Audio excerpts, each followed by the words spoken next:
ఈరోజు నూతన సంవత్సర వేడుకలు నిర్వహించుకుంటున్న సందర్భంలో వేదిక మీద ఆసీనులైన పెద్దలు మాజీ ఎంపీ ఆదం జోగయ్య గారికి, అలాగే మాజీ శాసనసభ్యులు ఆలు సత్యనారాయణ గారికి, ఈ సంస్థ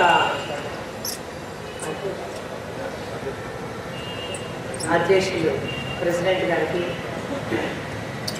బంగారు పుల్లయ్య గారికి, అలాగే వీర రాఘవులు గారికి, ఇంకా ఇక్కడికి విచ్చేసిన పెద్దలు,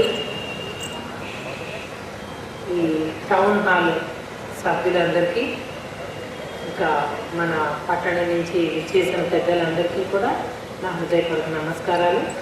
చాలా సంతోషిస్తున్నాను. ఒక ఎమ్మెల్యేగా మొదటిసారిగా కొత్త సంవత్సరంలో మిమ్మల్ని అందరినీ కలుసుకోవడంతో.